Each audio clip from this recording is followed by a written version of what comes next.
Hello and welcome to this week's installment of Nucleus Investment Insights. My name's Jayden, and as you may know, I'm filling in as temporary host of the program. I'm joined, however, by Nucleus Wealth's Head of Investments, Damien Klassen. Good afternoon, Damien. Hey, Jayden. So, our topic of the day, the RBA has lost control of interest rates, which sounds pretty damning, but I'm sure we'll shed more light on this as the episode continues. We'll be covering forward guidance, how we got to where we are now, bond yield changes, bank lending, commodities, and the AUD, immigration and students, and as always, our investment implications. Before we get started though, a quick housekeeping message and a reminder that we run these investment podcasts every Thursday at 12:30 Melbourne time. So if you enjoy this content and haven't already, please consider subscribing to our YouTube channel and click the bell to be notified of when we go live or have a recorded episode to watch. Alternatively, of course, you can follow us on your preferred podcast platform. For those listening in live, feel free to drop your questions in the YouTube live stream chat as we go to have them answered along the way. And I can see we already have a few in there, which is a good sign. So, Damien, I thought we might get started with how we got to where we are now. Yeah, sure. So, thanks for the intro, Jayden. Yeah, I think the main thing I wanted to talk about was where the RBA's come from since the coronavirus started. So, coronavirus hits, they come out with a number of different tools to try and get interest rates down and actually spark some economic activity. And the key one, so lowering interest rates, but they're already pretty close to the lowest levels. They'd said they wouldn't go below, in the past have sort of said they wouldn't go below 0.5%, and I think it's some states have even said that they wouldn't go below 1%, but we pretty quickly shot through all those and ended up at 0.1. Then they started what's called yield curve control. So basically trying to not only so what the Reserve Bank does generally is they change the overnight market interest rate, and that generally flows through. So when they want to make raise or lower interest rates, that's the thing they target, and then interest rates go up or down. And in this case, they'd run out of room. They couldn't go any lower. Potentially, they could. There's things about going negative, but that's something that they've ruled out at the moment. But we've said it elsewhere. But let's assume that they won't be going negative, because that does actually create other issues on its own. So then what happened was they then started targeting the 3-year rate. And they started lending directly to banks at the same rate, at that 0.1%, to try and really force down mortgage interest rates. And so that was successful. Got sort of mortgage interest rates for the banks were doing out to consumers down below 2%. And because the overnight, the sort of standard variable rates were pretty much limited by because it already reached zero at the short end. So that was all good. Then the next step is that they were also targeting their own bond yield curve and saying that they were going to target this sort of 2024 bond in particular, and make sure that wasn't going to rise. That was going to stay at 0.1% for 3 years. So that's the situation we're in. They rolled out as we started coming out of the pandemic, they've stopped the mortgage lending to banks, and we've started seeing bank lending starting to rise in terms of interest rates. Last week we had some inflation reads. Now, keeping in mind, Australian inflation is very different to what we're seeing elsewhere. Australian inflation is it's only done every quarter, so you're sort of getting a 3-month lagged view, and so the numbers did jump up, but not to the levels we're sort of seeing elsewhere. And the other thing is, it is a 3-month lagged view, and so there's a lot less information in the Australian inflation numbers than what we're getting overseas. So you should have less confidence about what's going on based on those numbers compared to what you might see overseas. And overseas, there's less of that lag period. It's a shorter. They only do, almost every other country does a 1 month. Yeah, and a lot of them report the data sooner. So we're reporting sort of the end of the month, so the end of October for the September numbers, which is a 3-month quarter, whereas most others are reporting it, 2 or 3 weeks into the month for the prior month. Yep. And so Okay. it's a lot. Yeah, you get a lot sort of different read on that. Okay, so that's where we sort of got to. So then the market basically took the view that the RBA wouldn't keep its word, that they wouldn't keep this 10 basis point held on for, that they wouldn't have that 3-year rate, and they pushed that rate up to, well, the actual bond, I think was sort of reached like 0.8 or 0.9 maybe on the actual bond they were targeting. But if I've got a few charts with some bond yield curves here, where we're looking at the 3-year bond, and that sort of topped out, well over 1%.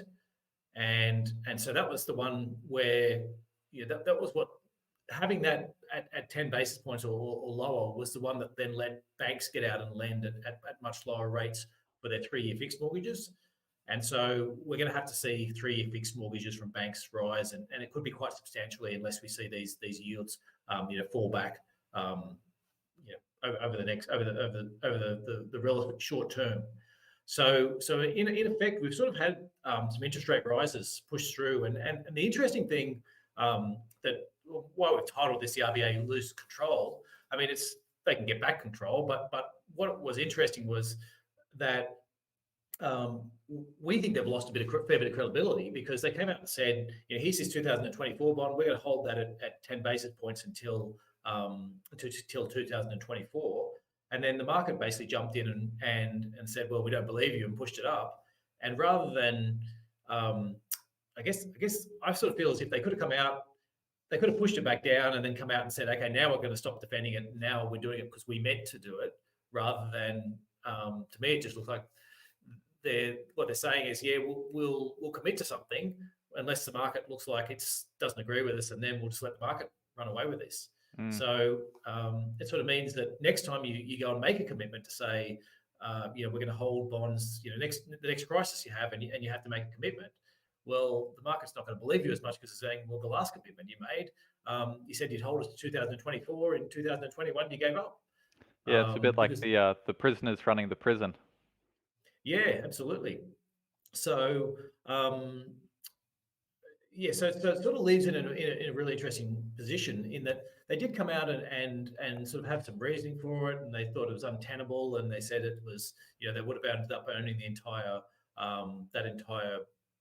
section of the bond, that entire issue of bonds.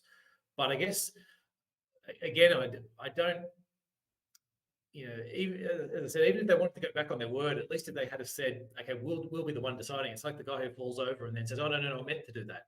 It's sort of like, well, tell me beforehand you're gonna trip, you're gonna pretend to tip, and then I'll believe you. But if you just trip and then say, oh yeah, I meant that, it's sort of it loses a fair bit of that credibility. Yep, trying to put up that facade. Yeah. So okay, so that's the bond yield curves. The 10-year bond yield hasn't moved anywhere near as much, although it has moved quite significantly. So and that's where the thing to keep in mind when you're talking about prices for 3-year bonds, we're not talking about big moves in prices. So it's talking about 3% moves in the actual price of these bonds. So it's not like it's a massive shock to the person who owns those bonds, but it does actually open up a reasonable opportunity to take the other side of this. If you sort of agree with our thesis that commodity prices are peaking and coming off, Australian inflation has got different issues to elsewhere, and is running a fair bit behind other areas. And so Australian bonds shouldn't be priced at a premium to elsewhere. And in particular, the slowdown in China, which is going to really drive down commodity income.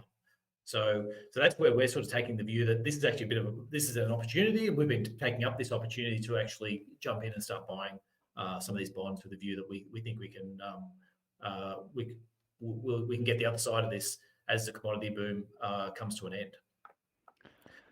So I'll go into a bit more detail. We've spoken a fair bit over the last few weeks about that, but I'll come back to that in a minute. It's also worth noting that the Australian economy really is driving along at the moment on the back of some solid increases in housing construction, or some a real housing construction boom. We've seen house prices themselves have shot up, and a lot of that is based on low interest rates. And so I've got another chart here just sort of showing the bank lending mortgage rate and how that's sort of peaked out, that sort of bottomed out at that sort of 2%. And it looks like from here that's going to be uphill. And our expectation is that as those interest rates rise, that's really going to put a damper on that whole housing market. We're already starting to see the other side of the house construction boom. So there was a lot of government support for that industry last year, which sort of brought forward a lot of construction. And so it's sort of coming at a what we'd say is quite a precarious time. So the housing booms, it's not stopping, but it's at least starting to slow, and rises in mortgage rates are going to slow that even more. We've got the energy prices rolling over, and we've got some big problems in China in terms of the construction sector there. And given that problems with the construction sector, very much looks like what we're going to start seeing is that activities there is going to roll over, and that's going to have continue to have a downward effect on the price of commodities that then flows into the Aussie dollar. So it's potentially a policy error, and what is it might just be a small one, but it actually has the potential to be quite a large policy error if it ends up being that we see mortgage rates, things start slowing down more quickly at the same time as China hits. We think we could actually see a lot of this reverse quite quickly. Right, so a bit of a ripple effect and congruence of events. Yeah, absolutely. So let's talk through some of those events. We have sort of the last few weeks, we've sort of been focusing on some of these, but it's worth just updating where each of those are getting to. Yep. So I'll start with inflation. And this is the inflation number. So you can see I've got a chart up of the Australian inflation. These are the measures that the RBA pays the most attention to, and in particular, its trimmed mean. So it has a target of having that trimmed mean between 2 and 3%. It hasn't been in that range for 5 years now, and it's just poked its head into the bottom end of that range in the last 3-month period. And that's the blue line on this leftmost chart here. That's the blue line, yep. Yep.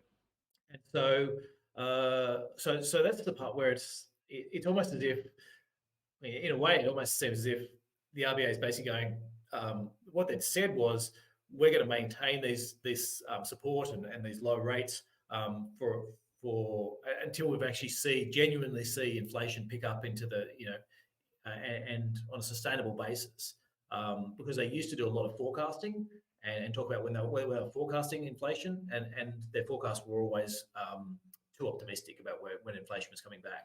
So we spent 5 years not reaching their target.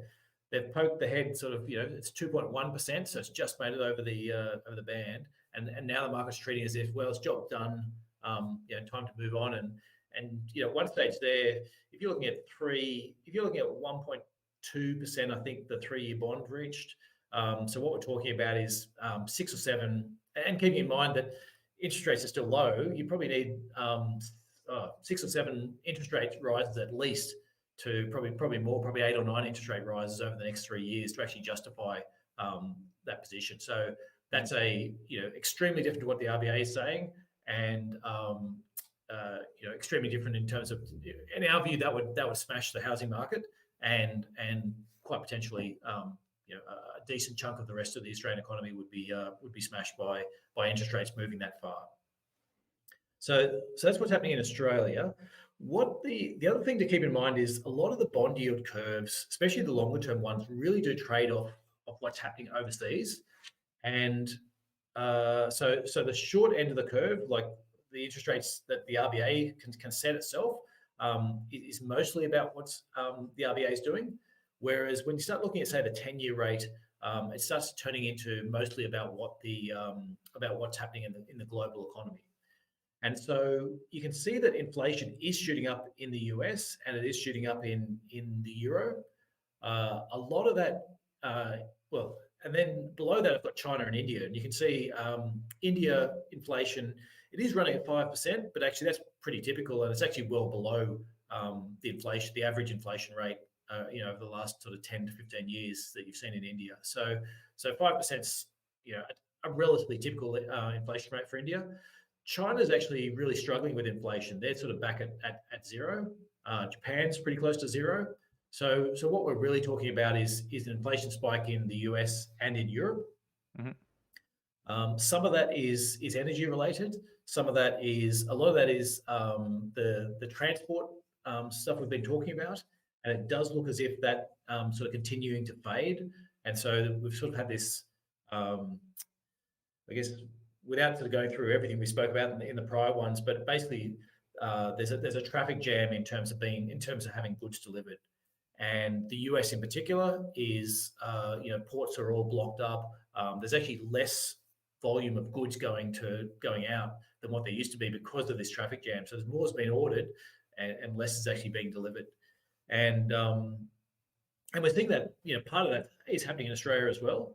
But some of the issue with this, and I'll use my own experience with this, is we got locked down. One of my kids was had a schoolmate who had coronavirus. This would have been about 2 months ago, and so we were all locked in for 2 weeks. I did some online ordering for some clothes and a few other things from Kmart, and it took 2 months worth of delays, and we finally spoke to the Australian Post last week saying, where's this product gone? And they were basically, look, products are running while their website keeps on moving, everything's like, oh, it's coming tomorrow or the next day. When you speak to them, they go, oh, it's actually not coming for another week or two. I think there's 19 business days worth of delays in the Australian Post system in Melbourne before they actually start looking at whether the parcel genuinely has disappeared. So we went out and bought the stuff. Now we're well out of lockdown and all that sort of stuff. We went out and bought the things we're looking for, and 2 days later the package got delivered. So now we're not buying. And I think that's part of that is it's a bit of a microcosm of a lot of things that's going on. Is that there's this whole demand push where people are like, I've ordered this stuff from China and it hasn't arrived yet, and so now I need to get a short-term fix or something else to just tide me over until it. And so and other people are like, well, it's a huge wait, so I'm actually going to order 3 times as much as what I would have ordinarily ordered because I don't want to run out. Yep. And you end up with this huge spike, followed by a period of going, well, now I don't need to buy that thing again that I might have bought once every 6 months or once a year. I don't need to buy it for another 2 or 3 years because I've actually just bought far more than what I need. And so it's that demand spike that's sort of contributing to some of the inflation that we're seeing in sort of the US and Europe. Yeah, absolutely. And so the big, I mean, there looks like there may well be a catalyst coming through, which is that there's a good way to put it is that the US postal delivery system and is actually pretty flexible. Like it ramps up and does this massive thing every year of Christmas where people order way more goods than what they do at other times of the year, and it manages to get through and get it out to everyone. But what's happened now is we've not only got Christmas demand, we've also got sort of all this ordinary demand, and people shut down and things like that. So it's all sort of coalesced all at one point. As that passes, there's a pretty good decent chance that this will clear in the next month or so as that sort of stops. And we've also had some electricity-driven shutdowns of factories in China, so less goods coming through at one end. Less demand once that Christmas thing passes at the other. There's a decent shot that this will pass over the next few months. But even if it's not the next few months, I guess our take is it's a solvable problem. It's not a problem of inflation, which is wages are higher and things need to keep going, and all these other costs, all these other input costs are higher, and so this is just going to have to keep going up and up and up. It does seem as if it's a short-term problem that's that is solved. So that's where we're sitting. That's where we're sitting on the inflation. And I think the measures that we're seeing from China and India and Japan are indicative that this isn't a global problem.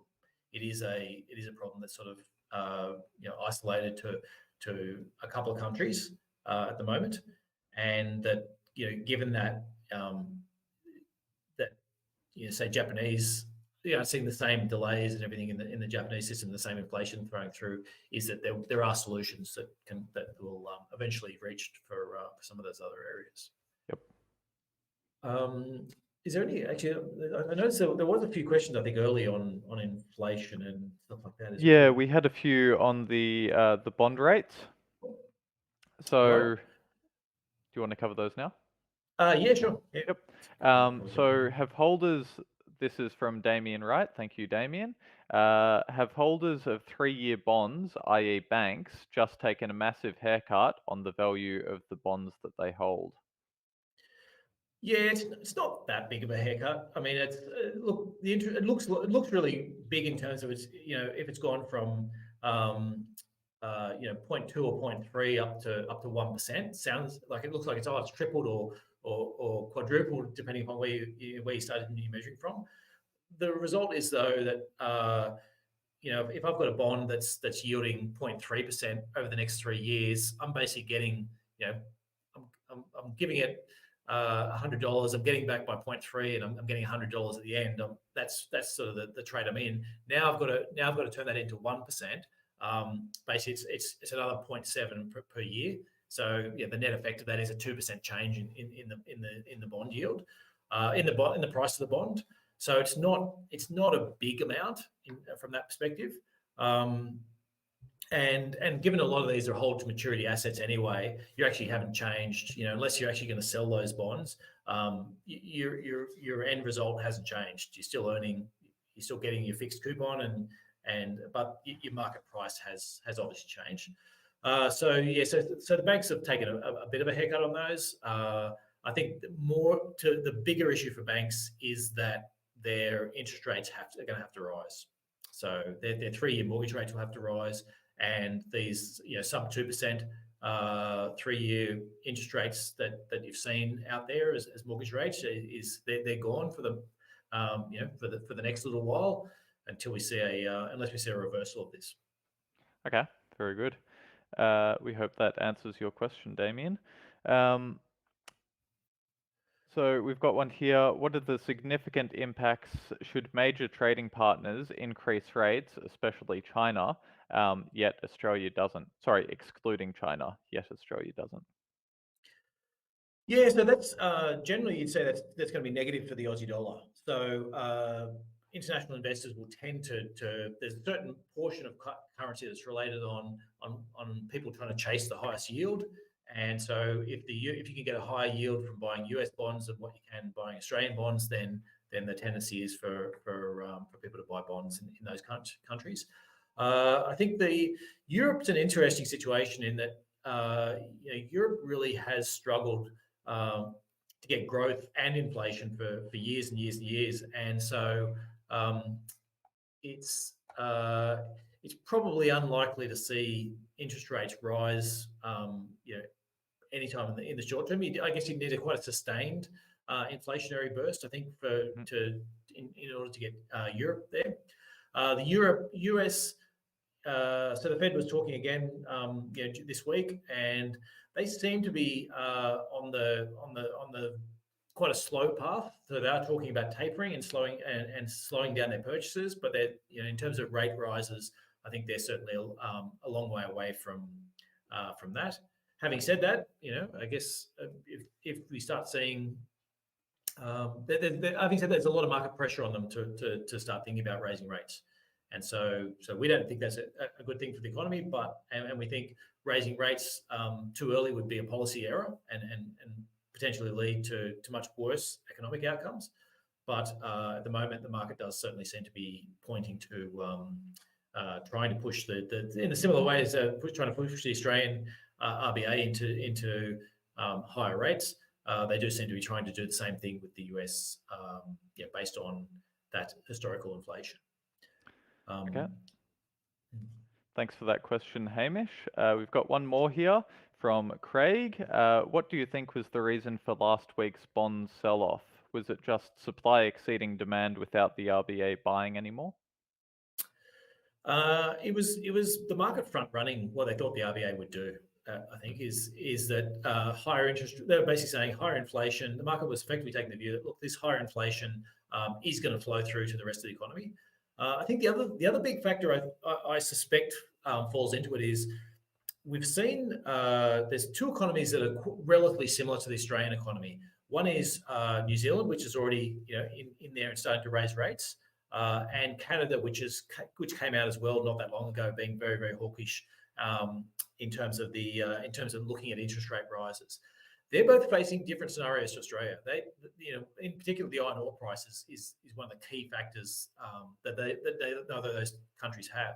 But I think what a lot of people have been doing is looking at New Zealand and looking at looking at New Zealand and Canada being extra hawkish, and sort of saying, well, Australia is very similar to those, and typically Australia does react very similarly to those. And so throwing Australia in the same basket and saying, well, if we're seeing higher inflation in Australia, then they're one step behind these other guys. But as I said, I do think there's some other factors, especially that the housing in particular, and the huge exposure to iron ore that Australian government budgets have, that's been currently crashing, and we expect it's going to go a lot further down based on what we're seeing out of China. Yeah, understood. One more here from Daryl. So this morning, Powell acknowledged that inflation would be persistent through 2022. In Fed speak, that does not sound optimistic. Does that affect your view of Australian inflation through to 2022? Look, I think it's interesting, this whole how you interpret the word transient, which was what they were using before, and there's one interpretation that I think probably some people had interpreted that initially as saying inflation would jump up and then it would jump back down again. So you get a 5% spike and then a minus something percent, and you'd be back to pretty much where you started. Whereas I think from our perspective, when we use the word transient, what we're talking about is there's some short-term pressures on prices, and then once they reach that level, you're not getting a continued rise from there. So the fall back is not something we've been expecting.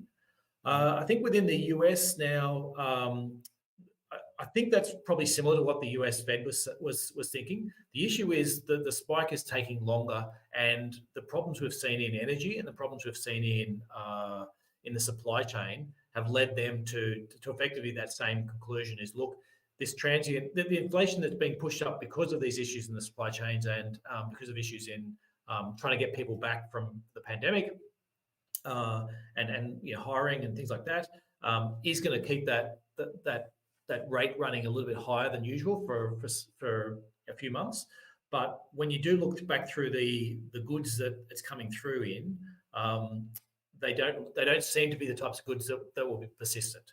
And so, and I'll use used cars as made up a massive amount of that US inflation. There's a certain extent where you have to acknowledge that used cars can't keep going up at massive rates of inflation until used cars are more expensive than new cars. So there is a cap to how far those goods will go. And there's also we saw this, all these checks that got sent out in the US, and a lot of people weren't working. And effectively what you're doing is giving a lot of money to people who aren't working. And then those people, when those people go and spend it, there aren't the employees out there to make the goods and services that they're looking for. And so that's what causes that inflation to spike up. But both of those effects are going to go in reverse, because more people are coming back into the workforce. And on the flip side, the stimulus checks that got sent out last year, and they're being run down.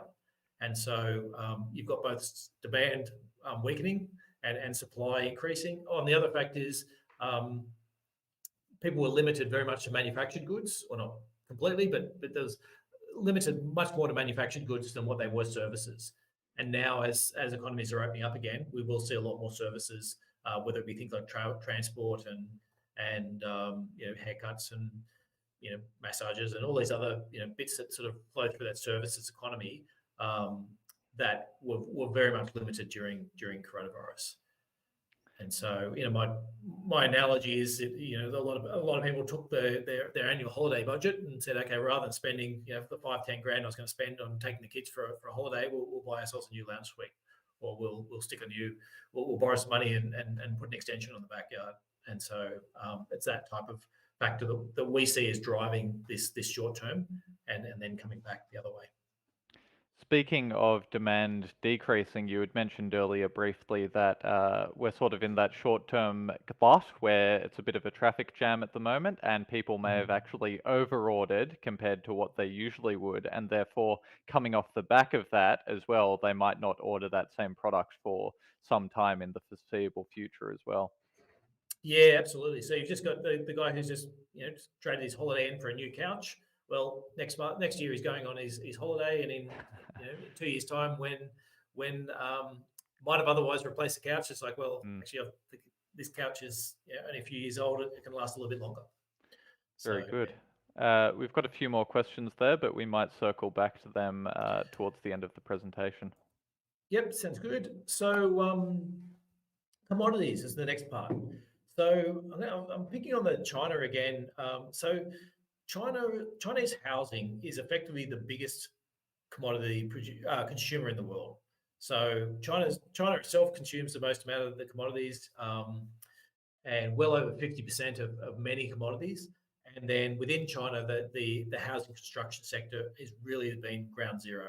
So I won't go too much into it because we've got plenty of other podcasts. We've done lots and lots on this, but a simple stat that sort of that consolidates it for a lot of people is that the Chinese developers, property developers, if you add up the value of every Chinese property developer, it's still 50% larger than the rest of the world combined.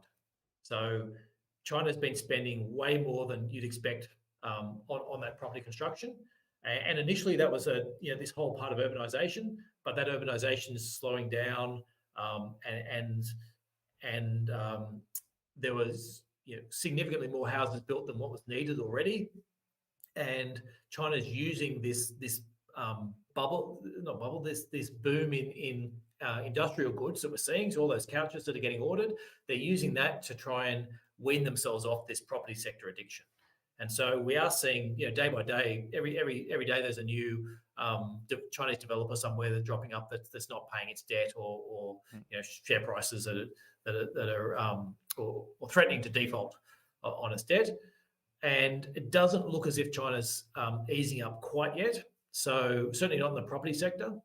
So what we're looking at here, I've just got some land sales. So far down, the latest week is down sort of 84% on prior years. Mm-hmm. So it is still staying low. The property transaction volumes are so actually people buying and selling houses is down sort of 30% year on year. So that market isn't sort of bouncing back. Property construction is still very, very high within China. Like it's still well higher than what it was, say, 5 or 10 years ago. And so there is a significant amount it could fall. And we're seeing that flowing through into the iron ore price in particular. So that's on the next chart.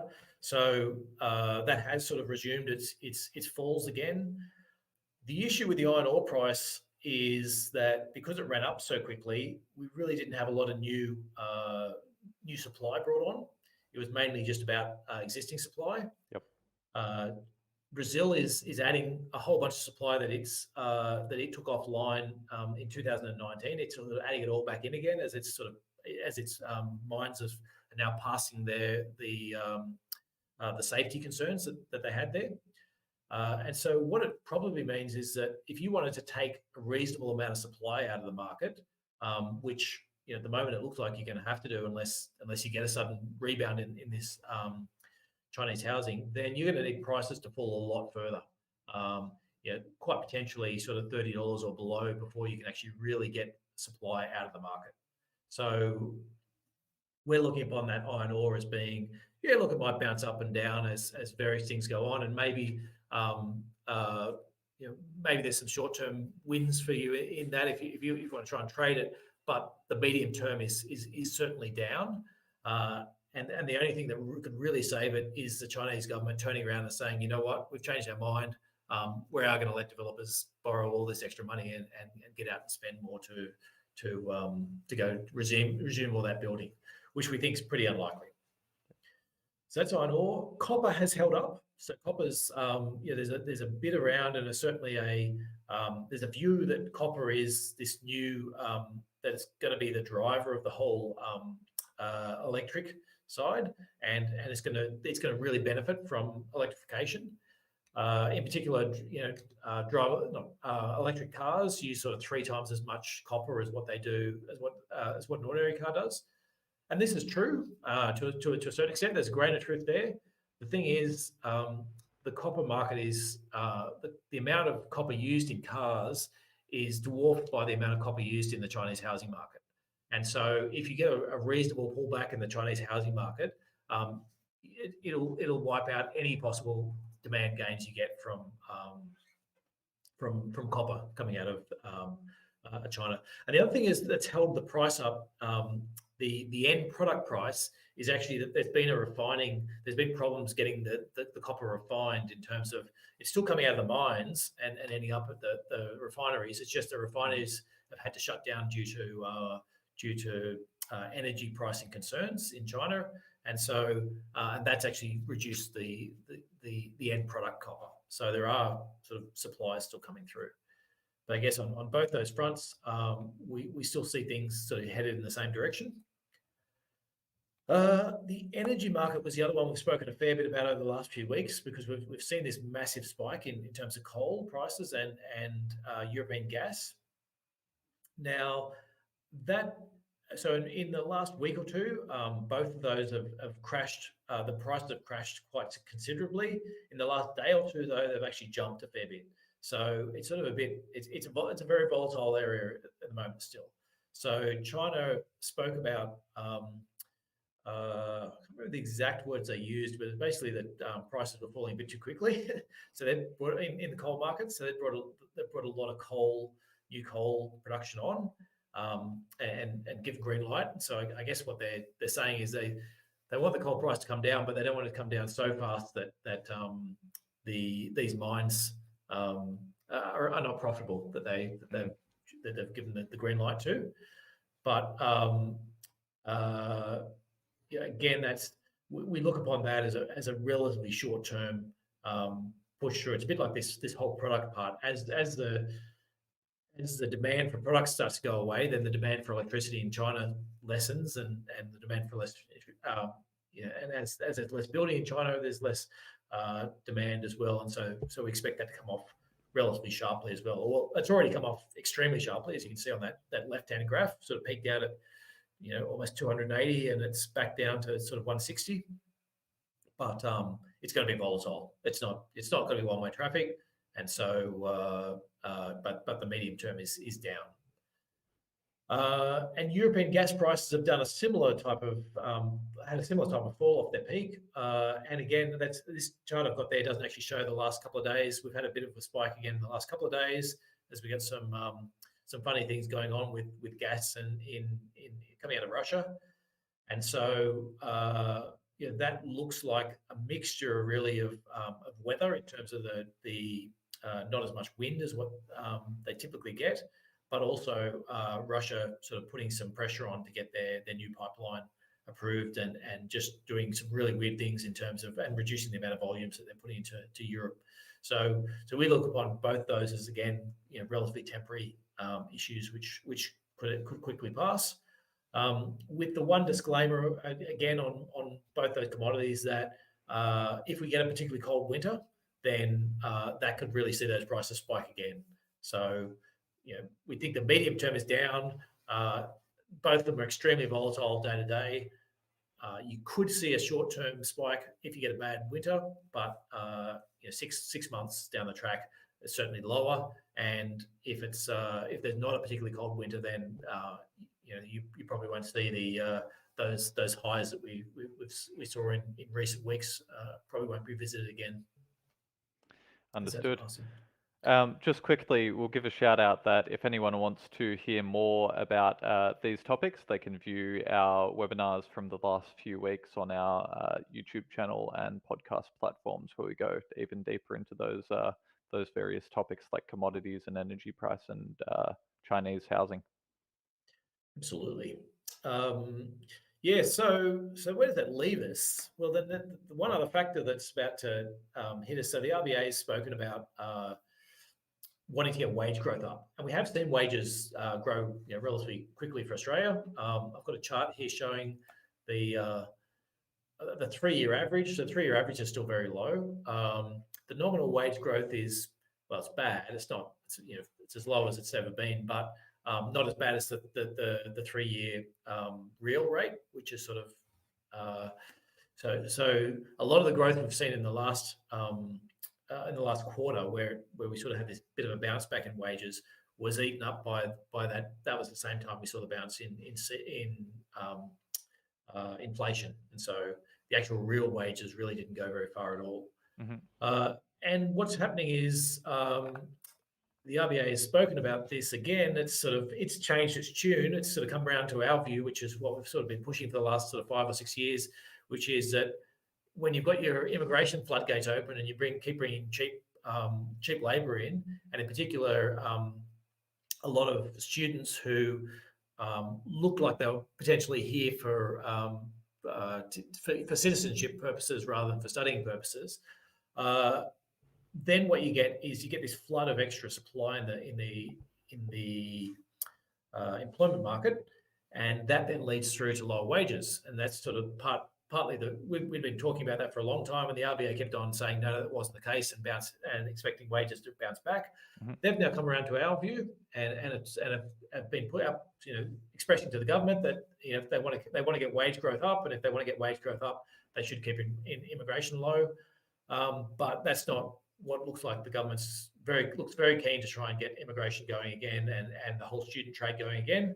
And so, I guess what we're combining is low wage growth, a crash in our key tradables, interest rates rising, which is going to be slowing our housing market. It all seems to be coming together, and the Aussie dollar has been relatively high as well. We've basically got this big confluence of all these events, which look like we should be lowering interest rates or adding more support, when in fact we're doing the opposite. So we think there's a policy area going on in Australia, which means there's a trading opportunity to buy bonds on the back of that. It's already started to come off in the last 2 days. So we sort of we were buying bonds as it rose, and it looks like it's come off in the last couple of days. The RBA's statement itself was probably better than I hoped. Well, yeah, better than I was worried that they'd actually done a complete flip themselves, whereas their statement did seem to indicate that they are still recognising that things are weak, Mm-hmm. but they have dropped their yield curve control, and so I think there's I think the RBA would like to keep. I think they'd like to start tapering as well. I don't think they like. I don't think the RBA. They're a very traditional central bank, and I don't think they like to be doing these sort of different things that aren't in the typical toolkit. But having said that, certainly the words they're speaking suggest that they understand we're a long way away from needing to raise rates, but their actions so far, have been. I don't know. They've been weaker than what we would have liked. We would have liked them to come out and say, no, we do want to keep yield curve control, and we told you this is what was going to happen. It is going to happen. And so, we think this is an opportunity to take advantage of those as all of those things hit. So so that's basically the wrap of where we're at. We've been buying bonds over the last week. We've been changing a little bit of our equities around, starting to look for some more growth stocks within that, because we do think as those bond yields fall, we'll start to see that come through. I think the key thing to watch over the next few months is really comes down to that Chinese property, and that if that goes the way it's going at the moment and the way we're expecting it, as the largest consumer of commodities in the world, that will affect commodity prices pretty much across the board, and that's going to lead sort of to more deflation, not inflation. So which will give us a real reversal from what we've seen over the last month or two. So that's pretty much the summary. I'm not sure if we've got if you want to Yeah, definitely some more More questions questions? here. This question might be a little facetious, but why is it that the Reserve Bank could not afford to defend the 3-year rate when they can afford to spend $4 billion a week in buying other bonds as part of their QE program? Thanks. Oh, the RBA can afford to do whatever they want. They own a printing press. They can, they're saying they didn't want to buy all the bonds that were in that thing. So I don't know. I guess we take them at their face value, but yeah, there's not. Yeah.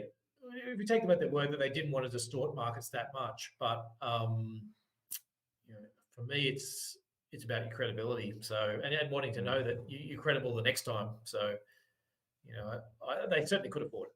Yeah. I Yep. think I'll just reiterate that point is, in my view, what they should have, if they wanted to do it, the way they should have done it is come out and announce they were going to stop yield curve control, and then stop yield curve control. Whereas the way it looks at the moment, it looks like the market just bullied them into it. Got a question here. As a first-time buyer, what the expected trade-off or probability between locking in for low rates at high prices or waiting for higher rates and possibly lower prices? What's the sort of trade-off there, and how are you seeing things going forward? So, okay, I'm assuming we're talking about first-time buyer of a property Yep, and trying to looking so. at mortgages in terms of locking in. Yeah, look, yeah, it's an interesting point for those ones. I mean, look, let me start back by saying, for most people, housing's about having somewhere to live and wanting to be where you are, and affording what you can afford. It's a lifestyle decision rather than an investment decision first. Well, it's a lifestyle decision first, and an investment decision second. If you're looking at it purely as an investment decision, then your best scenario for houses is that the economy is weak enough that interest rates can't rise, but not so weak that we see a housing market crash. So you want to be sitting in that zone, and that's pretty much where Australia's been sitting for 10 years or so, which is this part where the economy is weak, we can't get the growth, we have to keep lowering interest rates, and so markets are suggesting we're starting to reach the end of that, and it's time to start tapering and raising rates. I don't think it is. I think if we do start seeing rates rise, then you will see house prices fall. So you'll actually end up with, as you said, do I try and wait and pick up a house 10% cheaper, but I'm paying more on my interest rate, or do you try and grab now and lock in before interest rates rise too far? I don't know. I guess I won't give. I'll just say housing prices are particularly high, and if you're looking at it from an investment decision, I think there's lower risk investments you can make. And when you've got uncertainty, which is, we see a lot of uncertainty at the moment about which direction these things can go. I personally like to be able to trade in and out of things where I say, look, I think this is what's happening. And so I'll go and buy, say, the bonds. We think this is what's happening. We're happy to go out and buy these bonds and back it up. But we know that if we're wrong or things change and we can see that we're going to be wrong, we can turn around and sell, within minutes of making those changes. Whereas if you're in a house, you're making a much longer term decision. So so an investment decision is, at times of uncertainty, is, as I said, stay liquid if you're unsure. And it's also an enormous debt as well that you're taking on. Like making an investment decision in bonds, for instance, it might not be $800,000 in debt that you're putting into those. Yeah, absolutely. So leverage works both ways. So, and the Australian economy is very geared to that. I mean, I do think if things start going wrong, then the RBA will step back out and lower rates and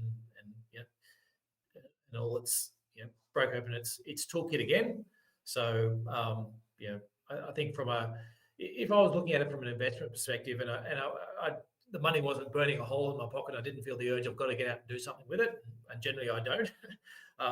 Then I'd be happy to wait and say, well, the scenario that might be worth doing is waiting to see if China does bust, and if interest rates are rising in Australia, then maybe that turns into sort of a bit of a double downside for Australian housing prices, and time to pick up as the RBA is starting to throw more money at that next crisis.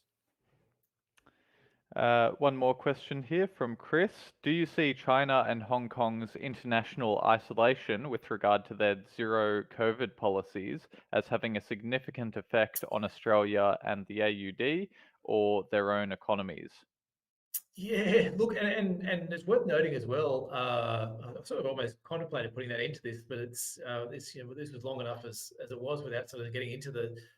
China's starting to see some pretty decent flare-ups in terms of coronavirus, and they haven't got high levels of vaccinations. So it's let me think where I should start with this one. Let me start on the transport sector, because that's actually one really interesting place. Is that about half of all sort of high I think it's goods by value. Half of goods by value that would be transported by air transport used to be in the bottom of passenger jets. So passenger jets would fly back and forth, and that would actually ship a lot of goods around. Not just people traveling on the plane, but they would have enough space to carry about half of the other goods that were needed to be shipped around. And so, because flights have sort of started again between a lot of different places, that's helped a little bit, but it really hasn't helped that much, because flights back and forth to China have been passenger flights back and forth to China are still at sort of multi-year lows, and so that hasn't picked up again. So that hasn't helped sort of clear some of that backlog of goods, and so I guess that's one thing that's affecting it. Then you've got the realization, I think, that all countries are making, and Australia's key indicator in this is that at some stage you've just got to bite the coronavirus bullet, and it's loose. You've got to get your stage to the quarantine. You've got to get your vaccinations up and your hospital systems ready, and all these other things, and then you've just got to get on and live with it. And so China is not well positioned for it at the moment. So they've been trying to do lockdowns and shut things down, and so there is a potential that maybe you see more problems in China as more coronavirus-driven problems, because they just haven't effectively learned to live with it like other countries have been doing. So if you compare that to India, for example, India went through a couple of massive spikes, and still vaccination's quite low. A lot of people died, but those spikes have finished now and they've come off, and it's about sort of living with the virus rather than trying to contain it at all costs. Whereas China hasn't given up on that whole containment, and so potentially there's some slower economic growth coming out as they do that, or just people not doing things as once people have lived with the virus for a longer period of time and lived with a sort of endemic in the community for a longer period of time, they stop being as worried and start getting out and doing things. Whereas China hasn't been through that, and a similar economy, Vietnam's struggling as well in a similar way in terms of the factories are really struggling. They did a great job shutting down early and stopping it from spreading, but now it is spreading, and the factories are trying to open back up again, and they're just having problems getting people coming back because vaccination rates are very low and people are worried about. So yes, potentially more slow growth. Very good. My sister was in Vietnam during this whole process and has just recently returned home as a bit of an anecdote. And she was saying that the only vaccine that they had access to over there, even as foreigners, Australian citizens, that sort of thing, was the Chinese one, which I believe there was quite a bit of vaccine hesitation tied with that and the Vietnamese population, or at least anyone who was overseas living in Vietnam was hesitant to get that vaccine. So that may be impacting it a little bit. Yeah, and certainly there's a couple of different Chinese vaccines, but one of the main ones, it hasn't been successful at all, and it has been successful. It's got the lowest efficiency of all the different vaccines out there, and there's a few countries like Chile that relied quite heavily on it, and then had to go back and booster shots and other shots of other viruses, other vaccines to try and try and help resolve that problem. So yeah, that's certainly an issue. Yeah, absolutely. One more question here. We might make this the last one. This commenter, Natho, was referencing you saying that increasing, or the RBA increasing rates would be a bad move at the moment, or bad policy. Are you saying this strictly for the short term only? Doesn't the Australian economy need resources directed away from housing into productive activity in the long term? Oh, absolutely. I'd love to. I think the issue for me is it's probably it's less the rates. I guess in a perfect world, what I'd love to see is macro prudential in terms of limiting the amount of, and what I mean by that is things that are not interest rate driven that try to limit the house prices. And it might be that you put caps on terms of the lending. You let um, investment housing, say it's you need to have 30% deposit or something like that, or there's um, volume constraints on terms of banks about what they can actually lend, so they can't go out and increase lending by 15%. Um, so those types of measures to try and constrain housing, because you're absolutely right. The Australian housing market is way too big for the size of our economy. All these things I'm saying about China apply to Australia, not as an extreme, but a lot of them do apply to Australia in the same way. The key thing, though, to get some of these other industries going is getting the Aussie dollar lower. And that's what I think the RBA is really, well, I'm pretty sure it's cognizant of this. And it is one of those factors that if it can get that currency down, then that will help drive more people to hire staff in. If you're a multinational company and you're thinking, do I hire somebody in Hong Kong or Singapore or Australia to be part of my Asian group? And the Aussie dollar is really high, then you're more likely to go and hire them in Singapore. The Aussie dollar is low, then you're more likely to put that person in Australia. You need to get more factories and manufacturing. We got rid of a lot of Australian manufacturing back in the post the financial crisis as the Aussie dollar spiked to sort of over $1. All this manufacturing shut down. We need we need some of that manufacturing to come back, and you need a lower Aussie dollar to do that. So yeah, when I'm talking on why they need to keep supporting the economy, it's more about getting the Aussie dollar low. That's the best thing they can do for it, to try and get more jobs going and meaningful jobs, rather than trading each other houses and more real estate agents and things like that. We actually want me buying a house from you, Jayden, and then selling it back to you for 10% higher in a few years' time, or you doing the same. There's still just a house there. It's not there's Yep. that rise in price has really done nothing for the economy. Actually, it's actually put an extra tax on people coming through. So yeah, I'm completely with your sentiment there. Sorry, what's the guy's name, Mr. Natho. Sentiment from that question, Natho, with that question. But yeah, it's just a matter of trying to work out which part of the economy do we really want to try and benefit, and it is that growth. It is that it's the manufacturing side and trying to bring back more genuine industry to Australia. Very good. Well, thank you everyone who's asked those questions, all of you viewers. We greatly appreciate it. And speaking of, we've got our viewer question of the week here, which is for all of you. So drop your answers in the YouTube comments of this video. Should the RBA be doing more or less? So let us know what you think, and we'll have a read through them. So on that note, thanks to all of you who have watched and tuned in. We appreciate it. If you'd like to see more of our content, please head over to nucleuswealth.com/content. If you have a guest or topic suggestion, please, we're always open to them, so please drop them as comments on our YouTube channel. You can check us out on all major and minor podcast platforms, and our social media is on the screen at the moment. Thanks for that, and we'll see you at the next one.